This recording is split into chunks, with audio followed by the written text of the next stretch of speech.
All right, shalom, shalom. Shalom. We the brothers from Great Millstone Atlanta Church come back into spirit with another lesson.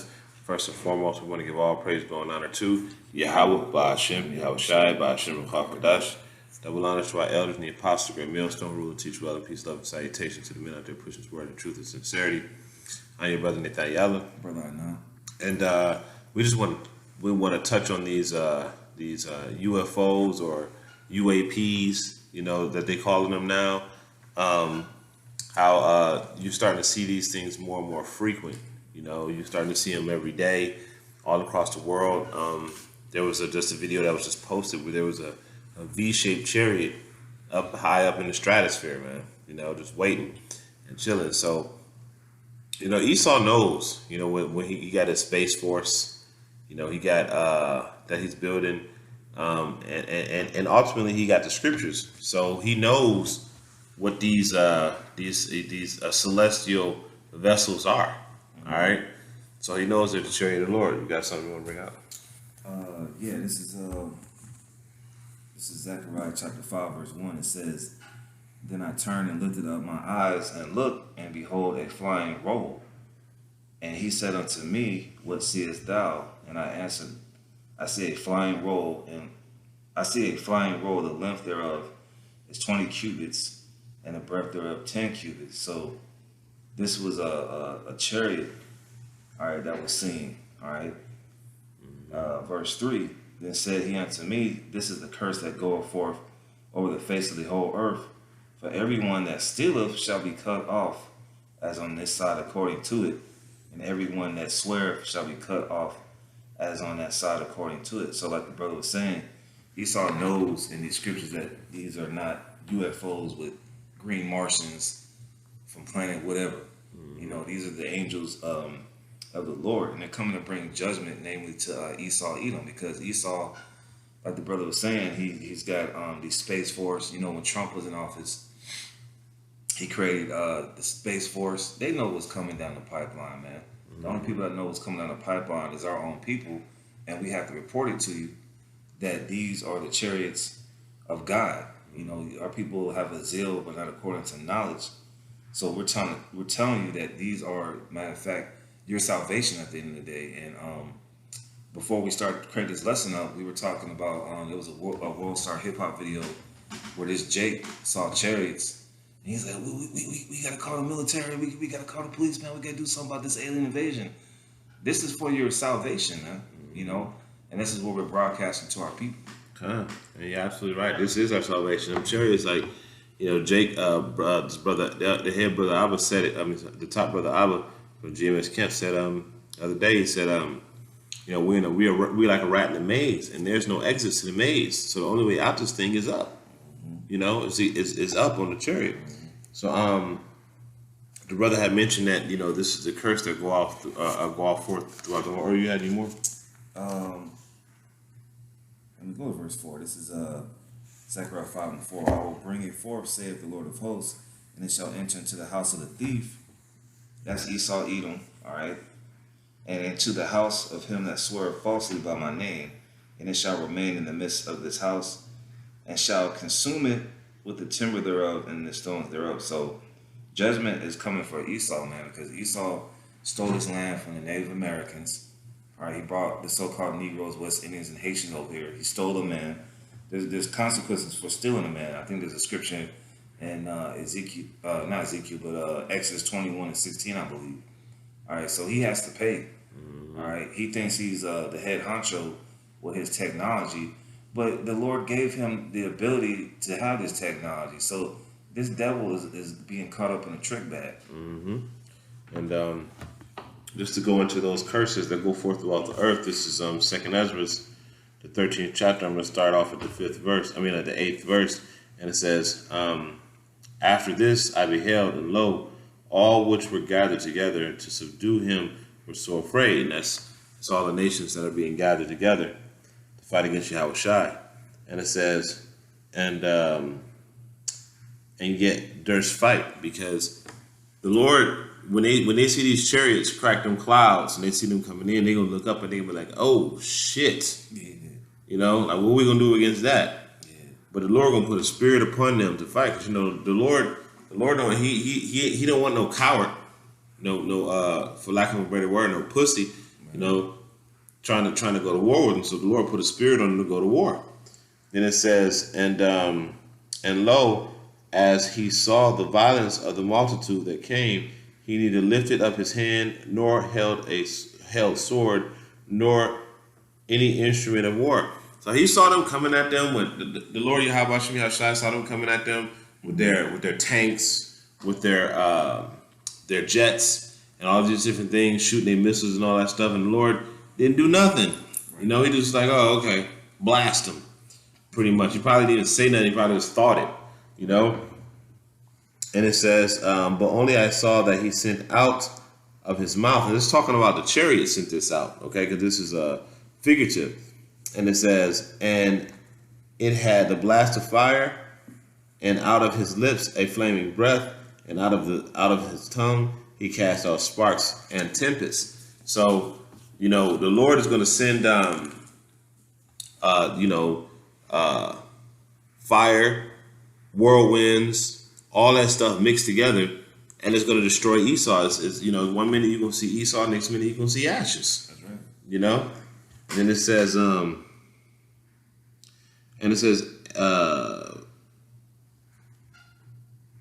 and fell, I'll start at verse 11 again.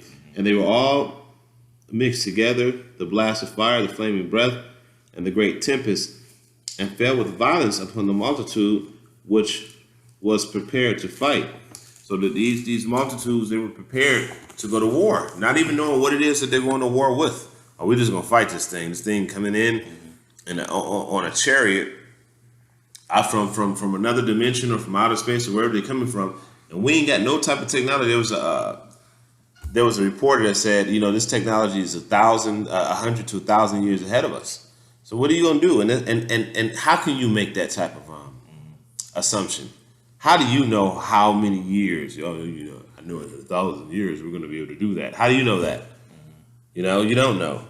So we're not saying that we're 1,000 years ahead, man. We're hundreds of thousands of years behind. We're hundreds of thousands of years behind those celestial beings, man. That be in those chariots. And it says, and they fell with violence upon the multitude which was prepared to fight, and burned them up every one, so that a sudden of an innumerable multitude was nothing was to proceed. So there was nothing there.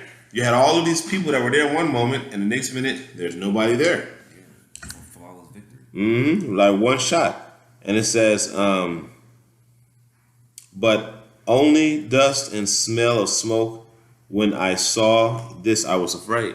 So, hey, when all this shit happens, man, and these chariots come down and start blasting y'all like World of the War type stuff, you ain't nothing but dust afterward. Hey, it is what it is, because, you know, we told y'all. Yeah, because, like, you know, Hollywood, you know, they had that movie Independence Day with Will Smith, and they made it seem like Will Smith was going to be the hero of the day. He was just going to pop an alien out of a chariot and beat the shit out of him. No, man. The scriptures already guaranteed the victory for the only begotten Son, Yahweh Shai, and the myriad of his angels, man. And then Ronald Reagan addressed the United Nations in the 80s, and he said, well, what if we're under some basically an alien invasion? We have to stop. We have to stop fighting each other and fight this force in the heavens, man. So Esau been knowing, man. Right? It's like he just trying to paint a different scenario for the people. You know, you got to know that. This is Isaiah 63. Yeah, Isaiah 63:1. Who is this that cometh from Edom with dyed garments from Basra? This that is glorious in his apparel, traveling in the greatness of his strength. I that speak in righteousness, mighty to save. This is Yahweh Shai coming back when he makes his second return. And he's going to trample down these Edomites. And when it talks about glorious in his apparel, traveling in the greatness of his strength, that goes into these chariots, man. All right? Like the brother was saying, when the multitude of men are going to try to fight Yahweh Shai, Yahweh Shai is just going to think it, and the flames are gonna come and burn these multitude of men, these nations, man. You know, it's gonna be nothing. You know, we probably won't have to be Yahushua. He won't even have to blink when he comes back, man, because he's already been guaranteed the victory, man. And Yahushua is ready to come down, man. He's ready. He's ready to get busy, man. But it's up to the Heavenly Father, because no man knows the time. Only the Father knows that time, when it's time for Yahushua to come back down here and you know, get his vengeance, man, on those who pierced him, going back 2,000 years ago. That's it on that. All right, I got a quick precept. This is Psalms 104:3. It says, "Who layeth the beams of his chambers in the waters, who maketh the clouds his chariots, who walketh upon the wings of the wind." You know, those chariots, they're able to move through different things, and they like it on the clouds because they didn't have any other way to describe them back then. So they like it on the clouds, and a lot of times we see little formations that look like eerily like a chariot, a big one too. So you know, hey, the Lord is he's gonna set everything up to destroy this place, and then throughout all the infighting that's going on, in the end, he gonna come and blow this thing up. Yeah. All right. Exactly. Shoot, I got one right here. Now this is a consequence if you take the RFID chip. This is the mark of the beast. All right, Revelation 13 and 16. This is Revelation 14 and let me see, 9. Starting at verse 9. And the third angel followed them, saying with a loud voice, "If any man worship the beast and his image, and receive his mark in his forehead or in his hand, the same shall drink of the wine of the wrath of God, which is poured out without mixture into the cup of his indignation. And he shall be tormented with fire and brimstone in the presence of the holy angels and in the presence of the Lamb." So if you take that mark, all right, not the mark of Yahweh Bashem Yahushua, but you know, the MOB, all right, you're gonna be blasted by the intercontinental ballistic missiles and those laser beams coming off from those so-called UFOs, those chariots, man. So this ain't nothing to play with, man.